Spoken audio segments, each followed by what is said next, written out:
Olá, queridos discípulos do Senhor Jesus, que a graça e a paz do Senhor esteja no vosso coração. Nós vamos trazer uma meditação nesta oportunidade no Salmo 24, Salmo de Davi. É um dos mais belos cânticos que compõem o saltério. O Salmo 24 diz assim: Do Senhor é a terra e a sua plenitude, o mundo e aqueles que nele habitam.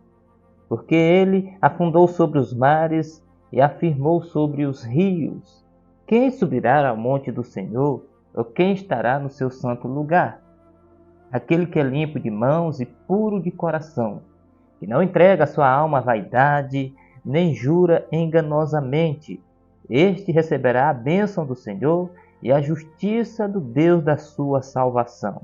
Esta é a geração daqueles que buscam a tua face, ó Deus de Jacó. Levantai, ó portas, as vossas cabeças. Levantai-vos, ó entradas eternas, e entrará o Rei da Glória. Quem é este Rei da Glória? O Senhor forte e poderoso, o Senhor poderoso na guerra. Levantai, ó portas, as vossas cabeças. Levantai-vos, ó entradas eternas, e entrará o Rei da Glória.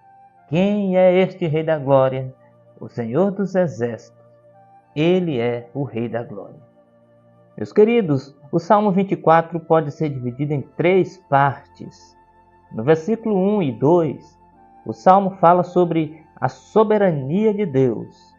Do versículo 3 ao versículo 6, o Salmo vai falar sobre quem pode se aproximar e como se aproximar de Deus.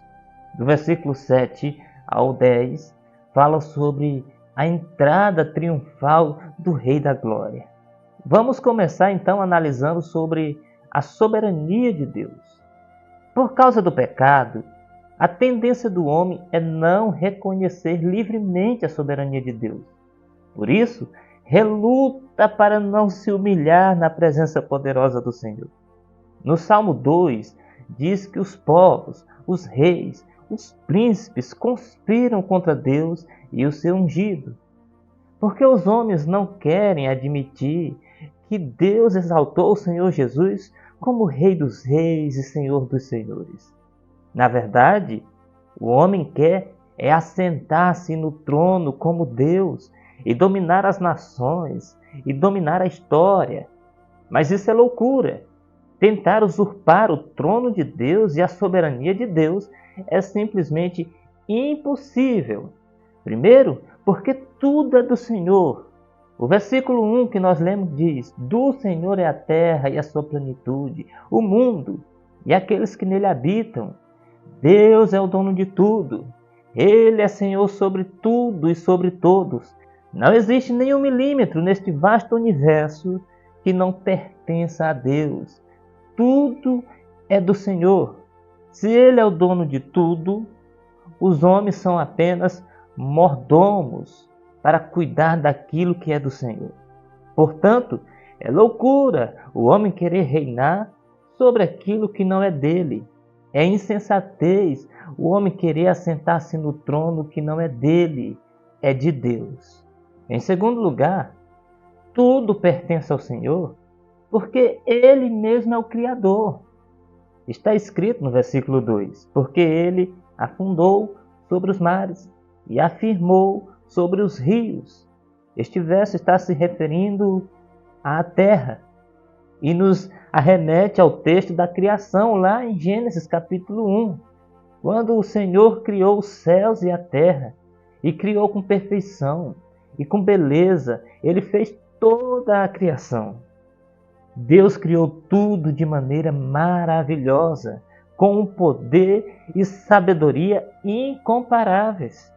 Os planetas, as galáxias, os mares, os oceanos, os homens, tudo pertence ao Senhor. A segunda parte deste salmo fala sobre quem pode se aproximar e como se aproximar de Deus. Este tema é introduzido pela pergunta no versículo 3. Quem subirá ao monte do Senhor? Ou quem permanecerá no seu santo lugar? Diante de um Deus tão poderoso e santo, que é Senhor absoluto, o homem não pode se apresentar de qualquer maneira. Não pode se apresentar de maneira leviana e imprudente. Existe aqui algumas coisas a ser observadas no versículo 4. A primeira coisa que nós precisamos observar é que para o homem aproximar-se de Deus e permanecer na sua presença, é preciso santidade naquilo que ele faz. O Salmo diz: quem subirá ao monte do Senhor? Quem permanecerá no seu santo lugar? Aquele que é limpo de mãos. Limpo de mãos tem a ver com as nossas ações, tem a ver com o nosso agir, tem a ver com estar de maneira correta, tem a ver com as nossas mãos estar purificadas, trabalhando naquilo que é certo, naquilo que agrada a Deus, fazendo aquilo que agrada o coração de Deus. Essa é a primeira condição para se aproximar de Deus, ter santidade naquilo que faz. Segunda condição, para o homem se aproximar de Deus é preciso santidade naquilo que ele pensa. Pois após perguntar quem subirá ao monte do Senhor, quem permanecerá no seu santo lugar, ele responde: aquele que é puro de coração, aquele que tem pureza no seu interior, santidade, que tem os seus pensamentos, suas emoções, os seus sentimentos santificados a Deus. A terceira coisa a ser observada é que para o homem se aproximar de Deus é preciso santidade no viver.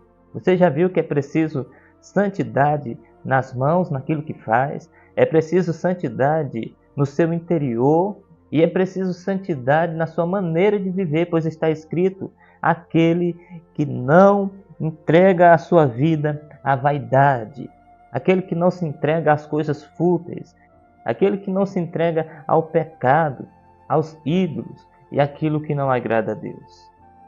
Mas em quarto lugar, é preciso observar que para o homem se aproximar e permanecer diante de Deus é preciso santidade no falar, pois está escrito: aquele que não jura enganosamente, aquele que não dá testemunho mentiroso, que não engana e não mente. Essas são algumas regras a ser observadas por aqueles que se aproximam e se apresentam diante do Senhor. O texto bíblico diz que aquele que assim proceder receberá a bênção do Senhor e a justiça do Deus da sua salvação. Mas finalmente chegamos à última parte do Salmo, onde o salmista trata da entrada triunfal do Rei da Glória, a marcha triunfal de Jesus, o Rei da Glória. Notem a expressão: abram as portas da cidade, levantai, ó portais eternos, as vossas cabeças.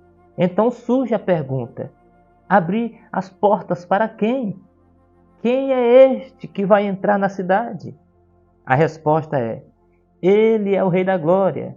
E então surge outra pergunta: quem é este Rei da Glória? A resposta é: ele é o Senhor forte e poderoso. Ele é vitorioso, pois ele é poderoso nas batalhas. Ele é o Senhor dos exércitos. Ele é o Rei da Glória. Muitos estudiosos dizem que este salmo está se referindo ao episódio em que Davi faz a Arca da Aliança, que estava na casa de Obed-edom, subir para Jerusalém. E quando a Arca da Aliança, que representava a presença de Deus, estava chegando em Jerusalém, em grande procissão, se cantava: abram as portas da cidade para que entre o Rei da Glória. Todavia, este salmo também se refere a Jesus, o grande Rei, o vitorioso Rei, que muito em breve levará consigo a sua igreja e abrir-se-ão os portões eternos para a entrada do Rei da Glória com a sua noiva amada, a igreja comprada por preço de sangue, que estará com seu noivo, o Rei da Glória, para todo sempre. Que estas palavras edifiquem o meu e o seu coração, em nome de Jesus. Amém e amém.